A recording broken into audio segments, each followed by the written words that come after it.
दोस्तों नमस्कार। दोस्तों अगर आप फ्लोटिंग रेट पर लोन लिया है या फिर NEFT, RTGS, UPI lite, UPI 123 pay का इस्तेमाल करते हैं तो आपके लिए अच्छी खबर है। खबर को विस्तार से आगे बताएंगे, लेकिन अगर आप चैनल के लिए नए हैं तो तुरंत सब्सक्राइब कर लीजिए। वीडियो को ज्यादा से ज्यादा शेयर कीजिए ताकि ज्यादा से ज्यादा लोगों तक जानकारी पहुंचे। हो सकता है आपके एक शेयर से आपके किसी अपनों का ही फायदा हो जाए। तो चलिए आगे बढ़ते हैं। दोस्तों दरअसल 7 अक्टूबर से लेकर के 9 अक्टूबर तक देश के केंद्रीय बैंक भारतीय रिजर्व बैंक यानी आरबीआई की मौद्रिक पॉलिसी की बैठक हुई थी। बैठक के बाद 9 अक्टूबर को रेपो रेट को 6.5% पर जस का तस रखा गया, यानी ब्याज दर में कोई बढ़ोतरी नहीं की गई। हालांकि जिन लोगों ने लोन ले रखा है उनको उम्मीद थी कि आरबीआई ब्याज दर में कटौती करेगा, क्योंकि ब्याज दर में कटौती करने से लोन के सस्ते होने की उम्मीद बढ़ती है। लेकिन आरबीआई ने ऐसा नहीं किया। हालांकि आरबीआई ने अपने कई फैसलों के जरिए आम लोगों को राहत देने की जरूर कोशिश की है। तो आरबीआई ने बैठक के बाद कुछ ऐसी नीतिगत घोषणाएं की जिससे फ्लोटिंग रेट पर लोन लेने वालों के साथ साथ आरटीजीएस यानी real time gross settlement, NEFT यानी national electronic fund transfer, UPI lite, UPI 123 pay का इस्तेमाल करने वालों को फायदा होगा। सबसे पहले बात करते हैं कि जिन्होंने फ्लोटिंग रेट पर लोन लिया हुआ है उनको किस तरह से फायदा होगा आरबीआई के 9 अक्टूबर को लिए गए फैसले से। तो फ्लोटिंग रेट पर लोन लेने वालों को आरबीआई ने राहत दी है। लोन लेते समय यह तय करना होता है कि किस तारीख तक लोन चुकाना है। कुछ लोन ग्राहक समय से पहले लोन चुकाते हैं या फिर ईएमआई के अलावा भी कुछ पैसे का भुगतान कर देते हैं लोन चुकाने के लिए। ऐसे में कई बार बैंक या कंपनियां पूर्व भुगतान करने या समय से पहले लोन बंद करने पर शुल्क वसूल करते हैं। लेकिन आरबीआई ने बैंकों या एनबीएफसी से ऐसा नहीं करने का निर्देश दिया है, खासकर फ्लोटिंग रेट वाले लोन के मामले में। आपको बता दूं कि 3 तरह के लोन आमतौर पर बैंक देते हैं: फ्लोटिंग रेट पर, फिक्स रेट पर और दोनों के मिक्स रेट पर। लोन की ब्याज दर से ही आपकी ईएमआई तय होती है। फ्लोटिंग रेट में ऐसा माना जाता है कि जब जब आरबीआई ब्याज दर घटाता है या फिर ब्याज दर बढ़ाता है तो उसके हिसाब से बैंकों को लोन की दरें घटाना या बढ़ाना होता है। लेकिन फिक्स रेट में ऐसा नहीं होता है। और जो मिक्स रेट होता है उसमें फ्लोटिंग रेट और फिक्स रेट दोनों शामिल होता है। कुछ समय तक बैंक फ्लोटिंग रेट पर ईएमआई वसूलते हैं और कुछ समय के बाद फिक्स रेट पर ईएमआई वसूलते हैं। तो इसमें दोनों का फायदा मिलता है, ऐसा माना जाता है। तो अगर आपने फ्लोटिंग रेट पर लोन लिया है और समय से पहले लोन का भुगतान कर रहे हैं या फिर लोन बंद कर रहे हैं तो ऐसे में आरबीआई ने बैंकों या लोन देने वाली कंपनियों को निर्देश दिया है कि वो ग्राहकों से शुल्क ना वसूले। और आरबीआई ने कहा है कि इस संबंध में परिपत्र का मसौदा सार्वजनिक परामर्श के लिए जल्द ही जारी किया जाएगा। तो एक तो ये रही अच्छी खबर फ्लोटिंग रेट पर लोन लेने वालों के लिए। अब दूसरा यूपीआई 123 पे का जो लोग इस्तेमाल करते हैं उनके लिए तोहफा है।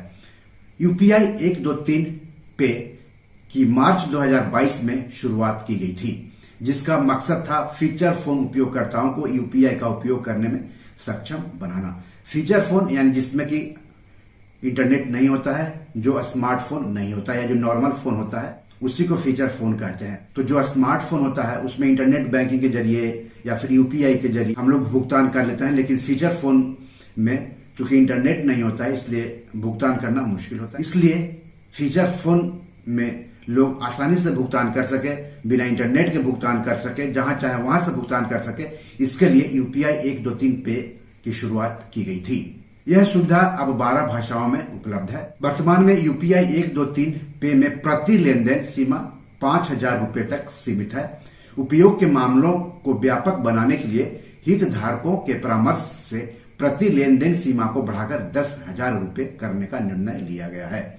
एनपीसीआई को जल्द ही आवश्यक निर्देश जारी किए जाएंगे। यानी बिना इंटरनेट वाला फोन से यानी फीचर फोन से अगर आप यूपीआई 123 पे का इस्तेमाल करेंगे तो पहले प्रति लेन देन की सीमा 5,000 रुपए थी, वही अब इस सीमा को बढ़ा करके 10,000 रुपए कर दिया गया है। यानी अब ज्यादा से ज्यादा खरीदारी आप कर सकते हैं, ज्यादा से ज्यादा भुगतान आप कर सकते हैं फीचर फोन के जरिए। जो लोग यूपीआई लाइट का इस्तेमाल करते हैं उनके लिए भी खुशखबरी दी है आरबीआई ने।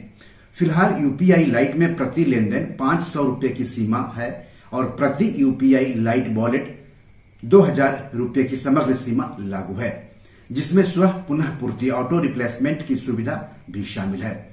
इस उत्पाद के उपयोग के दायरे को बढ़ाने के लिए अब यूपीआई लाइट वॉलेट की सीमा को बढ़ा करके 5,000 रुपये, यानी पहले जो 2,000 रुपये की सीमा थी उसको बढ़ा करके 5,000 रुपये और प्रति लेन देन सीमा को बढ़ाकर 1,000 रुपये, जबकि प्रति लेन देन की सीमा पहले 500 रुपये थी, करने का निर्णय लिया गया है। यानी जो लोग यूपीआई लाइट का इस्तेमाल करते हैं वो अब ज्यादा भुगतान कर सकते हैं, वो अब ज्यादा पैसों की खरीदारी कर सकते हैं।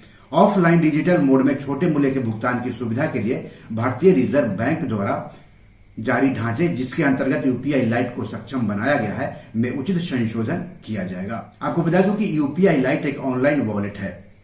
इसकी मदद से गूगल पे एप्लीकेशन में यूपीआई पिन का इस्तेमाल किए बिना पेमेंट किया जा सकता है। इसके लिए ग्राहक की जानकारी यानी केवाईसी की ऑनलाइन पुष्टि की जरूरत नहीं पड़ेगी। अच्छा, आप लोग इंटरनेट बैंकिंग के जरिए आरटीजीएस या एनईएफटी करते होंगे। कई बार ऐसा होता है कि जब आप आरटीजीएस या फिर एनईएफटी कर रहे होते हैं तो जहां पैसे आप भेजते हैं वो गलत एड्रेस पर चला जाता है और आपको पता भी नहीं चलता है। लेकिन अब इस चूक को रोकने के लिए आरबीआई ने कुछ ऐलान किया है, तो वो ऐलान किया है, आप जरूर जान लीजिए। तो इसके लिए आरबीआई ने लाभार्थी खाता नाम देखने की सुविधा की शुरुआत करेगा। यूपीआई और आईएमपीएस जैसी भुगतान प्रणालियां भुगतान लेन देन शुरू करने से पहले विप्रेषक यानी जो पैसा भेजने वाले होते हैं को प्राप्तकर्ता यानी लाभार्थी जिसको पैसा भेजा जा रहा है का नाम सत्यापित करने की सुविधा प्रदान करती है।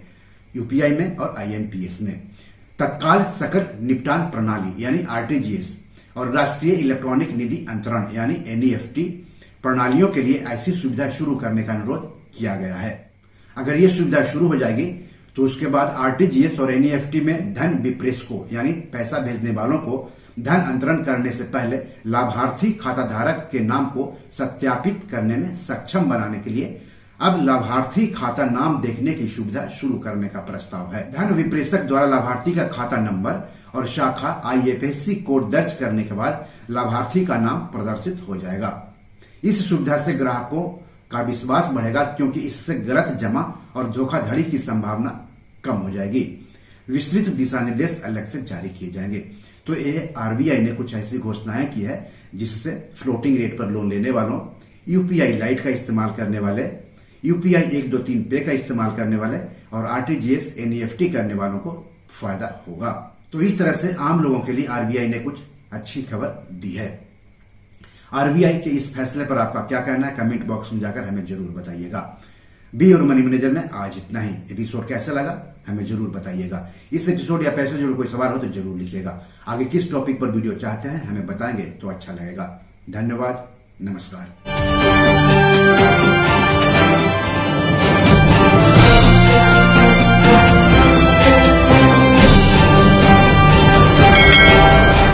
दोस्तों, ये मेरी 7 किताब है जो कि amazon.com पर पब्लिश है। आप इसे डाउनलोड करके पढ़ सकते हैं। इन किताबों के लिंक्स इस वीडियो के डिस्क्रिप्शन में दिए हुए हैं। इन 7 किताबों में से 5 किताब मनी मैनेजमेंट पर है, यानी पैसा निवेश करके अधिक पैसा कैसे कमाएं पर आधारित है।